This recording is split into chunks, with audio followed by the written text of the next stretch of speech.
서울 청계천, 매서운 겨울바람이 청계천 물길을 따라 불어왔다. 사람들은 옷깃을 여미고 바삐 발걸음을 옮겼지만 한 노인은 그들과 달리 발을 떼지 못한 채 주변을 두리번거리고 있었다. 낡은 모자 아래 드러난 얼굴은 세월의 흔적이 깊었고 그의 거친 손은 추위로 갈라져 있었다. 입고 있던 얇은 점퍼는 어깨 한쪽이 찢어진 채로 덜렁거렸다. 발에 걸친 낡은 운동화는 바닥이 닳아있어 찬바람이 그대로 스며드는 듯 보였다. 저 사람이 또 왔네? 여기 매번 나타나더라. 노인을 힐끗거리던 직장인 무리가 수근거렸다. 누군가는 고개를 돌렸고 다른 이는 코를 막으며 지나쳤다. 하지만 아무도 말을 걸거나 그의 존재를 인정하려 하지 않았다. 노인은 잠시 멈춰 서서 주변을 살폈다. 청계천의 물길이 반짝이며 흘러가고 있었지만 그의 눈은 흔들리는 물결 대신 벤치를 향하고 있었다. 그는 망설이며 벤치로 다가갔다. 다리를 약간 절룩이며 한 발 한 발 천천히 걸음을 옮겼다. 벤치에 가까워질수록 사람들의 시선이 노골적으로 쏠렸다. 마치 자신이 이곳에 있을 자격이 없다는 듯한 시선을 느끼며 노인은 움츠러든 어깨를 펴지도 못했다. 벤치에 앉은 노인은 주머니 속에서 무언가를 찾기 시작했다. 그때였다. 청계천 관리 직원으로 보이는 한 젊은 남자가 다가왔다. 그는 귀마개를 빼며 노인을 가리켰다. 어르신, 여긴 앉아 계실 곳이 아닙니다. 노인은 고개를 들어 그를 바라보며 천천히 대답했다. 그냥 잠시만 앉아 있으려는데 젊은 직원은 말을 끊으며 고개를 저었다. 안 됩니다. 여기 앉아 있으면 다른 사람들이 불편해하니까 다른 데로 가세요. 노인은 잠시 말없이 그를 바라봤다. 하지만 그 말이 끝나기도 전에 주변을 지나던 몇몇 사람들이 고개를 돌리며 쑥덕거렸다. 요즘 저런 사람들 많잖아. 여기저기 앉아서 시간 때우고 그러니까 구청에서 정리 좀 하지. 수군거리는 소리가 점점 커졌다. 한 여성은 손을 내저으며 노인을 가리켰다. 여기 청계천이 깨끗해서 오는 건데 이런 사람이 있으니까 보기 안 좋잖아. 노인은 그들의 말을 들었지만 아무 대꾸도 하지 않았다. 대신 고개를 푹 숙이며 자신의 손을 바라봤다. 두꺼운 비닐봉지 안에 구겨진 서류들과 오래된 노트가 들어있었다. 그는 떨리는 손으로 비닐봉지를 쥐며 자리에서 천천히 일어났다. 어디로 가야 하지? 그가 주물거리며 벤치를 떠나려던 그때였다. 그의 앞으로 지나가던 아이가 장난삼아 그를 밀쳤다. 노인은 중심을 잃고 넘어지며 비닐봉지를 떨어뜨렸다. 바닥에 구겨진 서류와 노트가 흩어졌고 지나가던 사람들은 그 광경을 보고도 누구 하나 멈춰 서지 않았다. 저기요, 여기 누가 떨어뜨린 거 좀 치우세요. 한 남자가 직원에게 손짓하며 소리쳤다. 관리 직원은 짜증 섞인 표정으로 노인을 바라보았다. 어르신, 여기서 이러시면 곤란합니다. 노인은 바닥에 떨어진 서류를 주우며 중얼거렸다. 미안합니다. 제가 금방 치울게요. 하지만 그의 손끝은 미세하게 떨리고 있었고 구겨진 서류를 제대로 잡지도 못했다. 주변 사람들은 그를 힐끗 보며 고개를 저었다. 아휴, 진짜 이런 사람들 좀 없었으면 좋겠어. 이게 무슨 꼴이야. 노인은 서류를 모두 주운 뒤 천천히 자리에서 일어났다. 비닐봉지를 단단히 쥐며 다시 발길을 옮겼지만 그의 어깨는 한층 더 움츠러들어 있었다. 그의 뒤를 지나던 한 아이가 소리쳤다. 저 사람 진짜 노숙자 같아. 그 말에 노인은 걸음을 멈추고 잠시 하늘을 올려다보았다. 구름 사이로 드문드문 보이는 겨울 하늘이 유난히 차갑게 느껴졌다. 청계천의 겨울 저녁은 차갑고 어두웠다. 사람들이 하나둘 떠난 산책로에는 희미한 가로등 빛만이 길을 밝히고 있었다. 노인은 아직 그곳을 떠나지 못하고 주변을 서성이고 있었다. 갈 곳도 무엇을 해야 할지도 알 수 없었기 때문이었다. 낡은 비닐봉지를 손에 꼭 쥔 채 추위와 외로움을 견디고 있을 때였다. 어르신, 여기서 뭐 하고 계세요? 부드러운 목소리가 들려왔다. 노인은 고개를 들어 소리를 따라갔다. 어두운 관리실에서 한 중년 남성이 나와 다가오고 있었다. 청계천 야간 경비원인 박준석이었다. 준석은 노인을 위아래로 훑어보았다. 낡고 초라한 옷차림에 야윈 얼굴, 그저 남루한 노숙자로 보였다. 하지만 그 눈빛만큼은 어딘가 익숙하고 묘한 깊이를 가지고 있었다. 너무 춥지 않으세요? 여기 오래 계신 것 같은데. 노인은 머뭇거리며 대답했다. 그냥 갈 데가 없어서요. 준석은 깊은 한숨을 내쉬었다. 그는 잠시 주위를 둘러보더니 노인을 관리실로 안내했다. 따뜻한 데서 잠깐 쉬고 가세요. 노인은 고개를 끄덕이며 관리실로 들어갔다. 작은 전기난로가 돌아가는 관리실은 세상 그 어디보다 따뜻하게 느껴졌다. 준석은 노인을 앉힌 뒤 자신의 도시락 가방에서 따뜻한 어묵 국물을 꺼내 건넸다. 이거라도 드셔보세요. 몸이 좀 녹을 겁니다. 노인은 국물 한 모금을 삼키며 작은 목소리로 말했다. 고맙습니다. 이름이라도 좀 알려주시겠어요? 저는 박준석입니다. 올해 50대인데 야간 경비원으로 일하고 있습니다. 준석 씨, 고맙습니다. 저는 이름이 노인은 잠시 말을 멈췄다. 뭔가 기억하려 애쓰는 듯한 표정을 지었지만 결국 고개를 저었다. 제 이름도 잘 기억나지 않네요. 죄송합니다. 준석은 아무 말 없이 고개를 끄덕였다. 다음 날 아침, 관리실에 있던 준석과 노인은 예상치 못한 방문객들을 맞았다. 청계천 상점을 관리하는 관리자와 또 다른 직원들이 들이닥쳤다. 박 씨, 어제 이 노숙자를 관리실에 들였다고요. 관리자는 준석을 노려보며 따지듯 물었다. 준석은 당황하며 대답했다. 그냥 너무 추워 보이셔서 잠깐 쉬게 해드렸습니다. 그렇게 자기 맘대로 하면 어떻게 합니까? 여긴 공공시설이고 이런 분들 함부로 들였다가 문제가 생기면 누가 책임질 겁니까? 관리자의 목소리가 점점 날카로워졌다. 그는 옆에 서 있는 노인을 흘깔보며 코웃음을 쳤다. 보세요. 이분 때문에 청계천 이미지가 다 망가지잖아요. 냄새도 나고.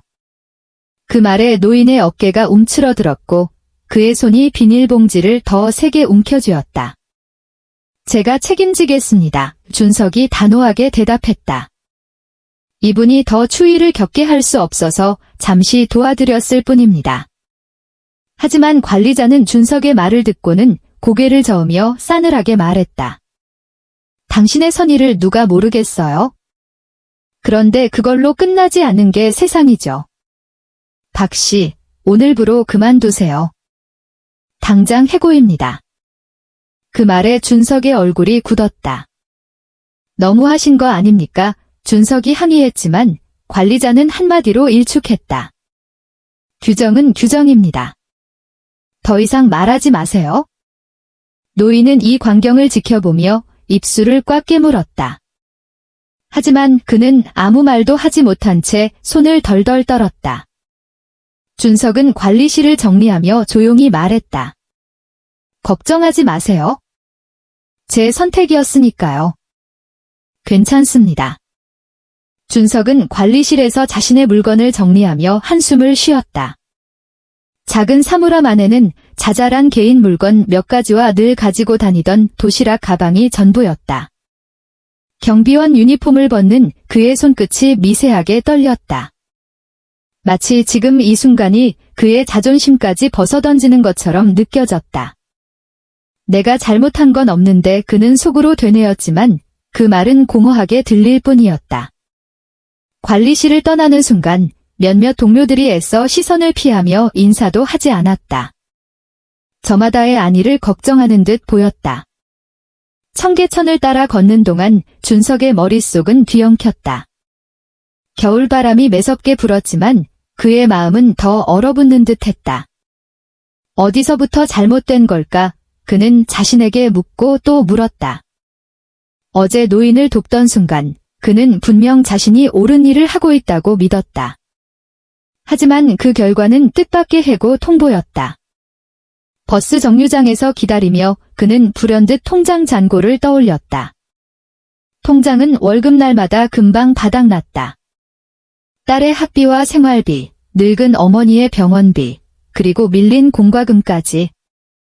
그의 삶은 늘 간신히 이어지는 줄타기와 같았다.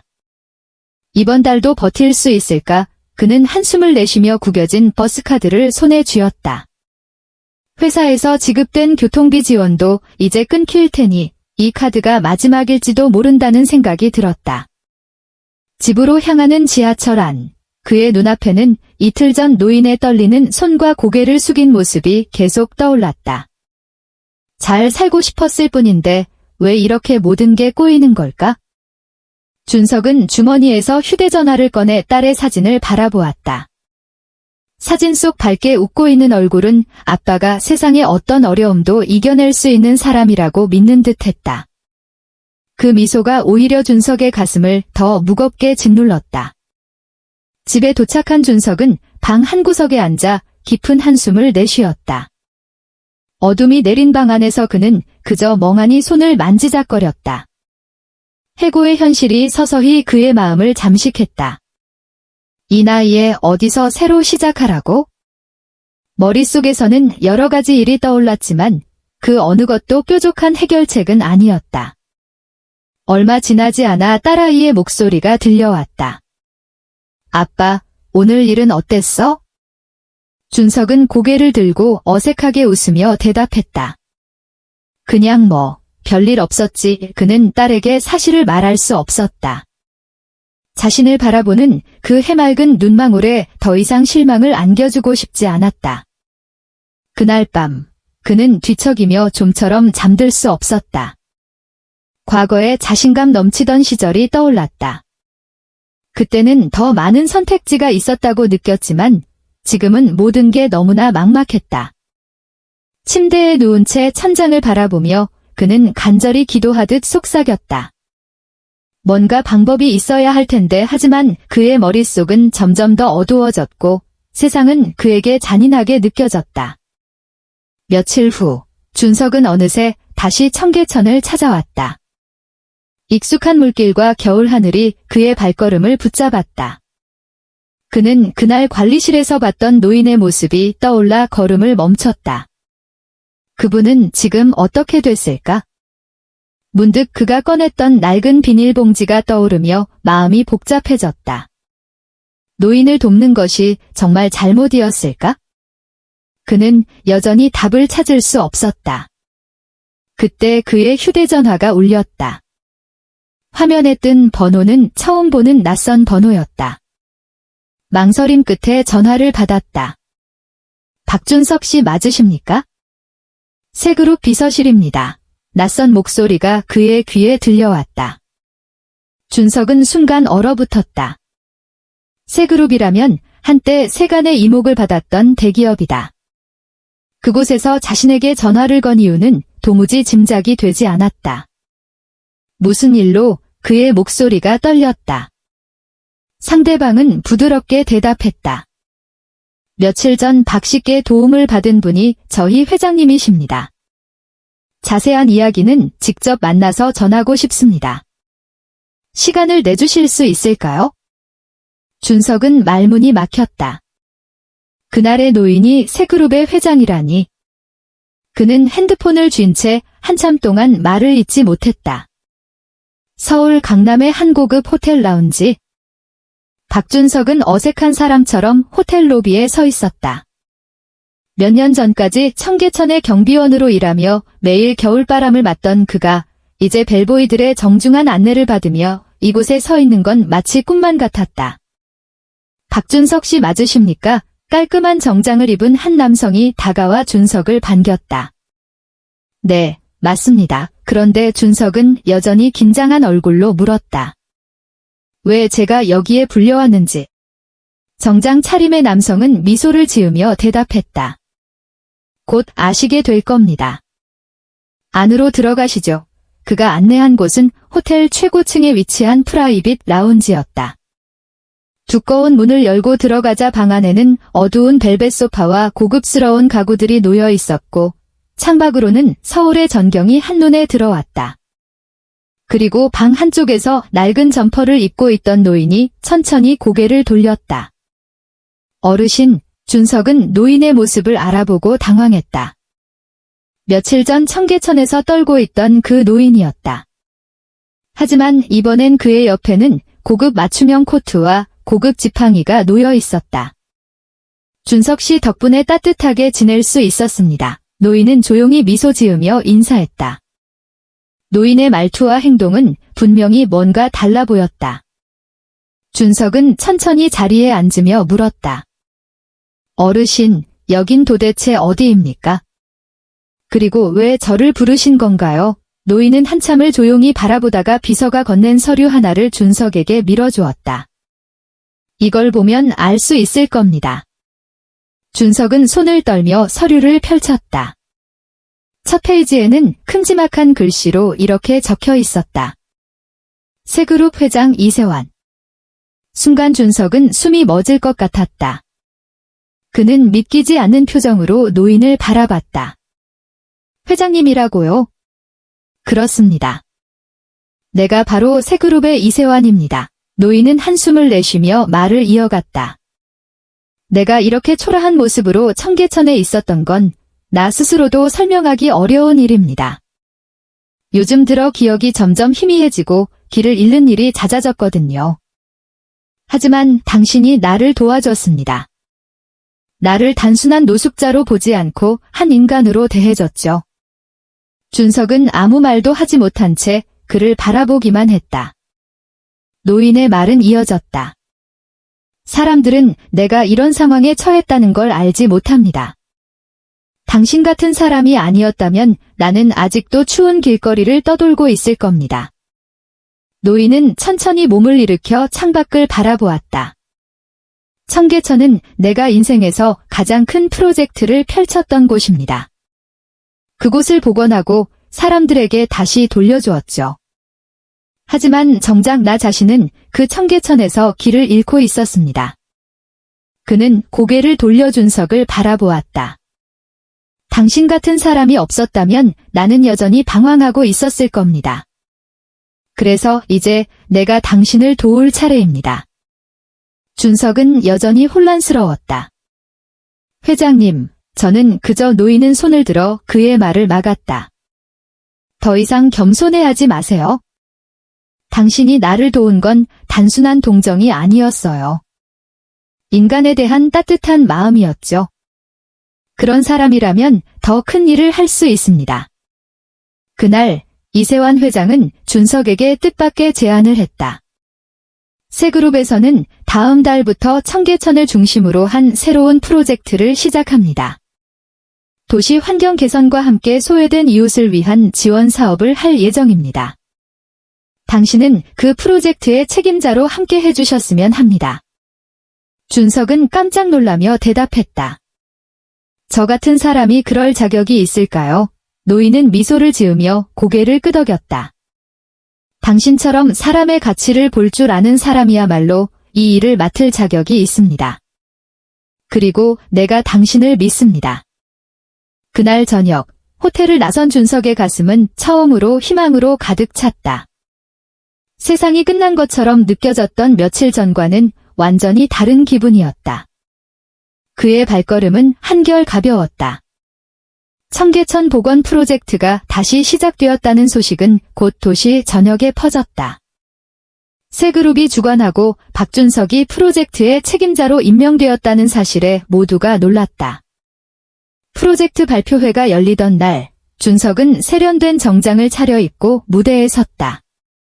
낡은 경비원 유니폼 대신 고급 정장이 주는 묵직한 무게감은 어색했지만 그는 자신을 돕겠다고 손 내밀었던 이세환 회장의 신뢰를 떠올리며 용기를 냈다. 발표회는 성공적이었다. 준석의 진심 어린 연설은 사람들의 마음을 움직였다. 청계천은 모두가 누릴 수 있는 공간이어야 합니다. 여기에는 부유한 사람도 그렇지 않은 사람도 모두 동등하게 어울릴 수 있어야 합니다. 저는 그 시작점이 되는 일을 맡게 되어 영광입니다. 그의 연설이 끝나자 박수가 쏟아졌다. 기자들은 프로젝트에 대해 궁금증을 쏟아냈고 준석은 차분히 질문에 답했다. 발표회가 끝난 뒤 이세환 회장은 무대 뒤편에서 준석을 지켜보고 있었다. 정말 잘했어. 그의 목소리에는 진심이 담겨 있었다. 하지만 프로젝트가 순조롭게 진행되기만 한 것은 아니었다. 새 그룹 내부에는 준석을 곱지 않게 바라보는 사람들도 있었다. 특히 새 그룹의 관리팀장이었던 한민수는 준석을 공개적으로 비난하며 방해를 일삼았다. 어디서 온 경비원 주제에 우리 프로젝트를 이끈다고? 회사의 수준이 이 정도로 떨어졌나 보군. 민수의 말은 직원들 사이에서 은근한 불만을 부추겼다. 민수는 프로젝트를 망치기 위해 일부러 진행 속도를 늦추고 예산을 축소하는 등의 방해 공작을 벌였다. 그의 계략으로 인해 프로젝트 일정은 몇 주 동안 지연되었고 준석은 큰 스트레스에 시달렸다. 그러던 중 준석은 우연히 민수의 부정을 알아냈다. 그는 회사의 예산을 횡령하고 프로젝트와 관련된 일부 자료를 외부로 유출하고 있었다. 준석은 이 사실을 이세환 회장에게 보고했다. 회장님, 제가 이 문제를 바로잡아도 괜찮겠습니까? 이세환은 잠시 고민하다가 고개를 끄덕였다. 그래, 준석 씨가 옳다고 생각하는 대로 해. 나는 당신을 믿네?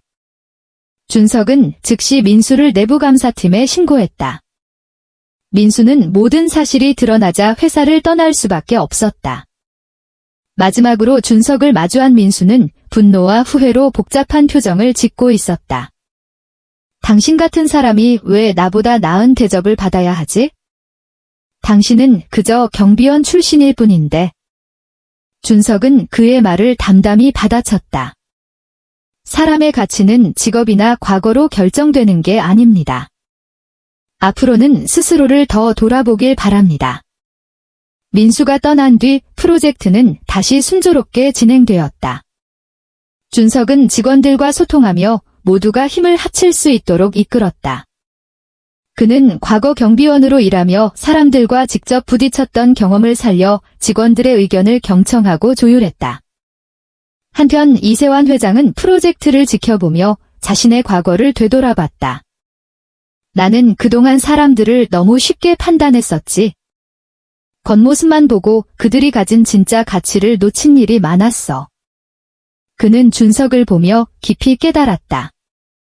내가 청계천을 복원했지만 정작 그 의미를 진정으로 이해한 건 준석 씨였구나. 마침내 프로젝트가 완료되던 날, 청계천의 새로운 모습이 시민들에게 공개되었다.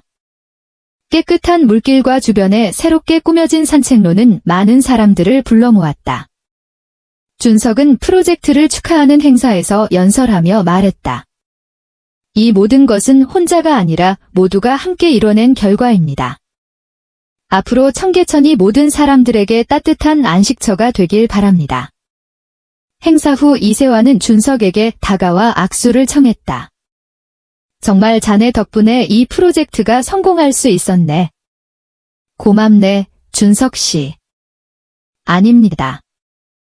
회장님이 기회를 주셨기 때문에 가능한 일이었습니다. 준석은 자신에게 주어진 기회를 통해 더 큰 자신감을 얻었고, 이세환 회장은 과거의 잘못을 반성하며 새롭게 성장했다. 청계천은 이제 단순한 도시의 한 부분이 아니라 모든 사람들에게 희망과 치유를 주는 공간으로 거듭났다. 청계천의 새 프로젝트가 성공적으로 마무리된 뒤 새 그룹은 도시재생 분야에서 가장 주목받는 기업으로 떠올랐다. 준석은 이 프로젝트의 책임자로 이름을 알리게 되었고 그의 이야기는 뉴스와 인터넷을 통해 사람들에게 알려졌다. 한 경비원의 따뜻한 손길이 억만장자를 구했다. 청계천 프로젝트의 숨은 영웅, 박준석, 그의 이름은 이제 경비원이나 해고 직원이 아니라 진정한 리더로 자리 잡았다. 어느 겨울날 아침, 준석은 여느 때처럼 프로젝트 관련 서류를 정리하며 하루를 시작하고 있었다. 그때 익숙한 목소리가 그의 사무실 문을 두드렸다. 준석 씨, 들어가도 되겠나? 문을 열고 들어온 사람은 이세환 회장이었다. 그는 여전히 점잖고 조용한 모습이었지만 준석에게만큼은 한결 다정한 표정이었다. 회장님, 무슨 일이십니까? 준석이 놀란 얼굴로 묻자 이세환은 웃으며 답했다. 별거니 테리. 시스템, 아니네. 그냥 자네가 잘 지내고 있는지 확인하러 왔지. 두 사람은 사무실 창가에 앉아 커피를 나누며 이야기를 나눴다. 이세환은 청계천을 다시 찾을 때마다 마음이 벅차오른다고 했다. 내 인생에서 가장 큰 의미를 남긴 곳이 바로 청계천이네. 하지만 이제는 자네가 그곳에 새로운 이야기를 만들어가고 있군. 유준석은 미소 지으며 대답했다. 모든 것은 회장님께서 제게 기회를 주셨기 때문에 가능한 일이었습니다. 이세환은 잠시 침묵하다가 입을 열었다. 준석 씨, 자네를 볼 때마다 늘 같은 생각을 하네. 나는 청계천을 물리적으로 복원했지만 자네는 사람들의 마음을 복원했네. 그게 진정한 의미라고 생각하네. 그날 오후, 준석은 사무실 창밖을 바라보다가 맞은편에서 작은 점포를 정리하고 있는 사람을 발견했다.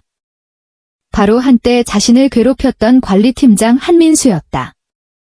그는 새 그룹에서 해고된 뒤로 여러 곳을 떠돌다 결국 작은 가게를 운영하며 생계를 이어가고 있었다. 민수는 우연히 준석의 시선을 느끼고 고개를 들었다. 눈이 마주쳤지만 그는 고개를 숙이며 피했다. 준석은 그를 바라보며 생각에 잠겼다. 사람은 실수를 통해 배우는 법이지. 나도 그랬고 민수도 언젠가는 깨닫겠지. 몇 달 후 이세환 회장은 준석을 따로 불렀다. 그는 이번에 새롭게 시작할 사회공헌 사업에 대해 이야기하며 한 가지 부탁을 했다. 내가 점점 더 기억이 흐려지고 있어? 언젠가는 정말로 내가 누구인지조차 잊게 될지도 몰라. 하지만 내가 세상에 남기고 싶은 건 내 이름이 아니라 내 가치일세. 자네가 그 일을 계속 이어주었으면 좋겠네. 준석은 묵묵히 그의 손을 잡고 고개를 끄덕였다. 회장님께서 남기신 가치를 이어가겠습니다. 그게 제가 받은 은혜를 갚는 방법이겠죠. 그날 저녁, 준석은 청계천을 산책하며 새롭게 꾸며진 산책로를 천천히 걸었다. 저마다의 삶을 살아가는 사람들이 그곳에서 웃고 쉬고 어울리는 모습을 보며 그는 마음 한구석이 따뜻해지는 것을 느꼈다. 청계천이 정말 모두의 공간이 되었구나. 그는 혼잣말을 하며 가로등 아래 걸음을 멈췄다. 그리고 고개를 들어 맑은 겨울 하늘을 바라보았다. 어느새 청계천의 물길은 새로운 이야기를 품고 흘러가고 있었다. 준석은 한숨 돌린 뒤 마음속으로 다짐했다. 이제 나도 나만의 길을 만들어야지. 누군가를 돕는 길을. 그의 얼굴에는 밝은 미소가 떠올랐다. 이 모든 것은 작은 친절과 용기에서 시작된 일이었다. 세상이 더 따뜻해질 수 있다는 믿음이 오늘도 그의 한 걸음을 내디디게 했다. 한글 자막 바이 한효정